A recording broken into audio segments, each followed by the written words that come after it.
So I don't have a presentation per se on this.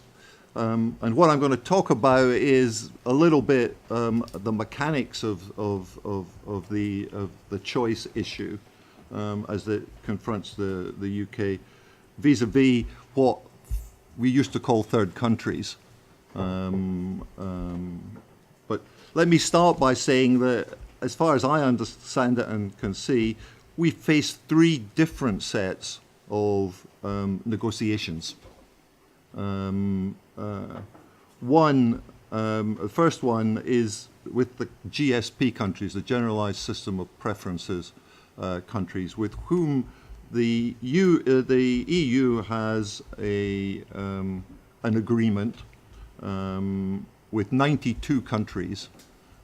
This includes 49 least developed countries, for whom we have something called everything but arms,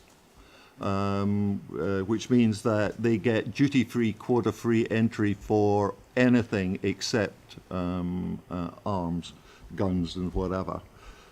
It was once jokingly called the Venus de Milo initiative when it was under consideration. The trick about this one is that it is actually not reciprocal trade. They are given preferences, but they give no preferences in return.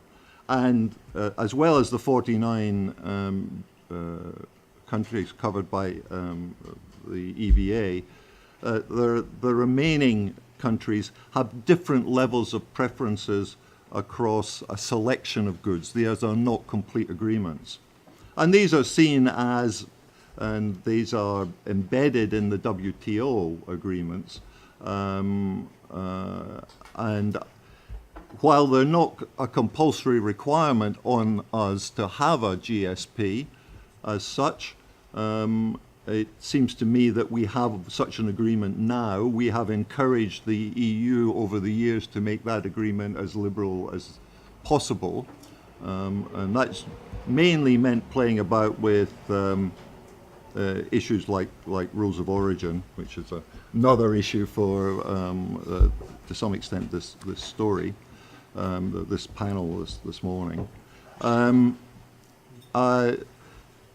The important thing about the 92 members, or who are the 92 countries that are party to this agreement, is, of course, that they're all WTO members as well. So diplomatically, it seems to me this is an important group from a British perspective. These are countries that it would do us, we would be wise to at least be on good terms with, if not necessarily being more generous than we're being at the moment under EU rules. I myself would think that the first thing we have to do with these countries is to tell them that nothing will change on day one of Brexit, that they will get exactly the same treatment as they currently get from the EU 28, and therefore they can start planning on that. But to say perhaps that in the longer term, this would be my preference, not necessarily British preferences, particularly under current management, that we might offer some things which help liberalize and ease the costs of doing trade. Again, particularly in the area of rules of origin. But I'll come back to I can come back to that in questions. Because just to hark back to the WTO story for a moment, I think we have to do that first, and not least because the EU will want to know what our WTO story is before they do a bilateral with us of whatever kind that bilateral turns out to be. So therefore we need plenty of allies in the WTO to make sure that we don't trip up over taking back our full responsibilities for our WTO schedules and so on. There are some tricky issues there around questions of quotas, but also I think the government's going to possibly find out that its agricultural policy is partly determined by the rules of the WTO, because the Uruguay round agreed a set of an agreement on agriculture which included disciplines on expenditure of trade distorting subsidies, and complicated methods of defining what's trade distorting and what's not. So that's the first group. And there's no reason why we can't be talking to them now, because all we are going to say to them, and I would, under my scenario, is we're just going to keep things as they are in the short run. We'll have a discussion over the following 5 or 10 years about where we go next. In the meantime, please be nice to us in the WTO, or words to that effect. So that's one. The second, Tom has already spoken about the 53 countries in whatever it is, 32 agreements that we already have an FTA with through the EU, and which, again, as Tom has pointed out, represent about 10% of our exports. So, you add that on to what the 44% or whatever that goes to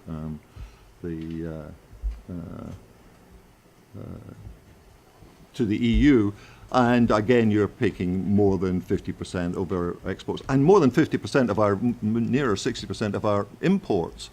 And it's worth remembering in a group that's mainly economists that we usually think of trade policy as being about imports and not about exports. Exports are simply what we need to pay for our imports. But that's not necessarily the way people are thinking currently. And then there's the question of new FTAs. FTAs with people the EU has not got, or countries the EU has not got FTAs with. Now, 6 months ago, you might say, well, TTIP's somewhere coming down the track. There's actually been signed one of the mega regionals, the Trans-Pacific Partnership. You might have said that we could go and talk to the Japanese, who are writing an agreement with the EU at the moment, and get alongside them to be prepared to deal with that. I'm afraid Mr. Trump's turned that over a bit. We haven't got a TPP. Now, TPP augured to be probably the most liberalizing agreement outside the EU. It was better than NAFTA. It's supposed to be better than NAFTA and any of the other attempts at deep agreements. But it's really quite hard at this. And Australia and New Zealand are both negotiating with the EU. Something that probably 2 years ago we would have thought was not likely, now looks really quite likely. And the other point that comes out as a practical point is that it's unlikely that the Australians and the New Zealanders will be too keen to complete an agreement with us before they've completed an agreement with the EU. And again, we ought to be a little bit cautious about rushing into agreements with countries that are in negotiation with the EU, because if they do a deal with the EU, that will be a much bigger market, and that will be a determining issue in their attitudes to how they look at the UK as a potential partner.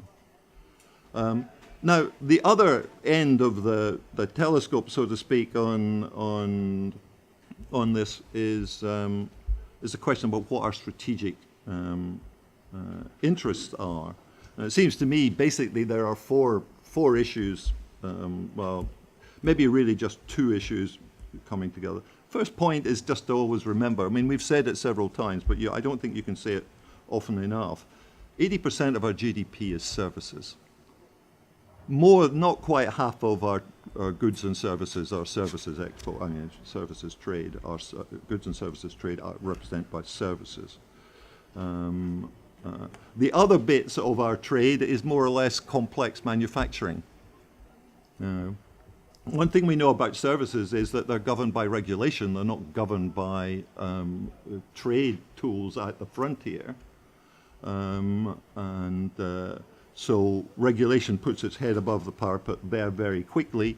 Tom noted I was happy enough to be giving evidence to the House of Lords on TTIP at one point. And a former Chancellor of the Exchequer said, and are we going to do a really liberal financial services deal with the US? And Simon Evenet, I'm glad he did it, was very happy to tell him that actually the Americans and the American regulators had said no to any transatlantic financial services deal. For the first time, I saw shock and horror run around a room at that point, because they thought that was the big deal to be had for the Brits in this. And then the other half of this, the complex manufacturers, we've heard a bit about, quite a lot about that from Nigel so far, but it just says that again points us to the standards area and to the value chains area. I mean, services are part of value chains. The other sort of 50% you might want to say about the nature of our exports of goods is that in value-added terms, about 50% of that is services. Now, you know, these are all things that used to be done inside the factory walls that have now been outsourced to accountants and whoever in it all, but nonetheless. So it seems to me that in looking at these other agreements, these agreements with these new FTAs that we are not currently already part of through the EU, then what we're looking for very much is very deep agreements. We're going to want services to be included to a very considerable extent. We're going to want probably something like mutual recognition of testing and certification. This is a bit technical. It's an issue. It's going to arise if we have if we leave the single market. Conformity assessment is a nightmarish subject. But I think the key point to remember is it's not what our regulations are that are so important. What the mutual recognition is of our conformity assessment mechanism can identify and certify that any good meets EU standards or US standards.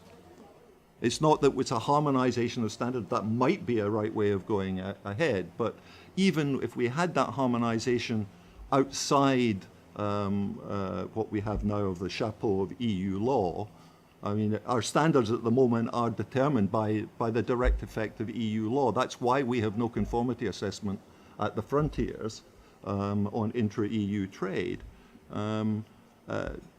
Even if we remained in the customs union, we would still have to go through a conformity assessment story if we are outside, because we are no longer governed by EU law in what we do. And what our standards are. And it will still be up to some foreign customs officer, whether he or she be French or US, to determine whether they're convinced by the certification that you bring and show them. So it's not anything we do in this story that generates the costs, though the cost of certification are there and really enough. So we want to get through and minimize those sorts of costs as far as possible. We may want to, in the context of value chains, want to minimize the impact of rules of origin and try and negotiate fairly generous rules of origin.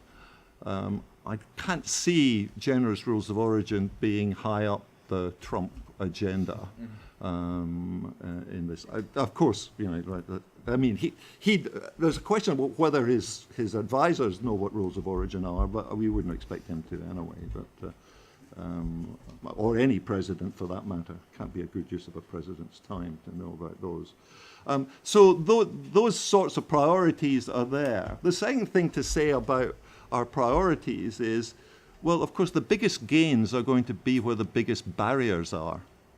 because we're trying to remove barriers in this story, and it's obviously a bit is obvious that that's true, but it's again worth reminding oneself of that. And it's relatively easy to see where we are with tariffs, and the numbers are not high for any of these countries. Typically, they're below an average tariff of 5%.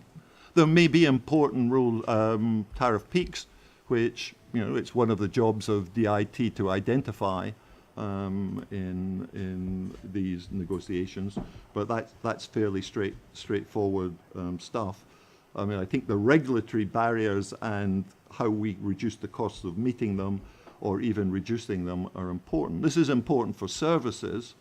There's a bit of competition going on in trying to measure services barriers at the moment, but I'm going to use the World Bank numbers on that, but that's simply because my colleague Ingo Borchert is part of the World Bank team that's generating these, so loyalty requires that I use them rather than the OECD ones.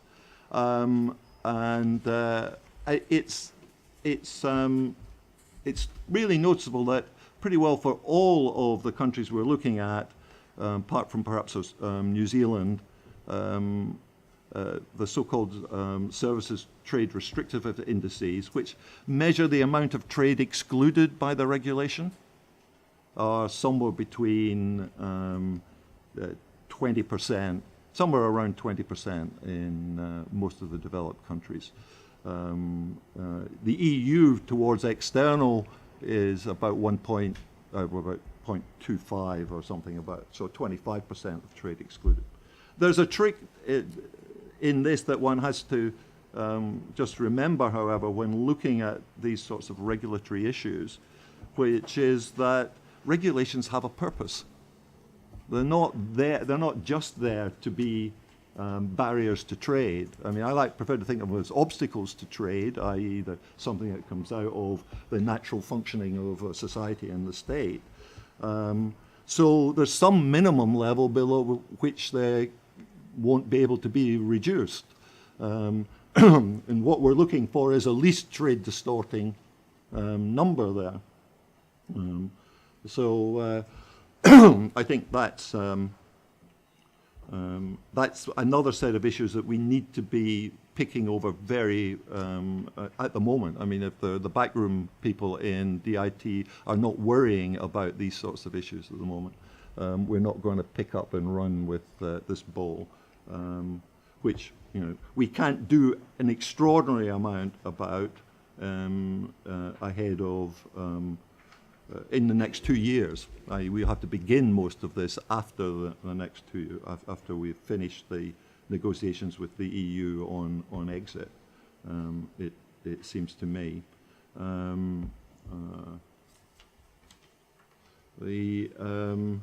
So what would I think there are other things that you might want to, you have to think about in the context of our prioritizing.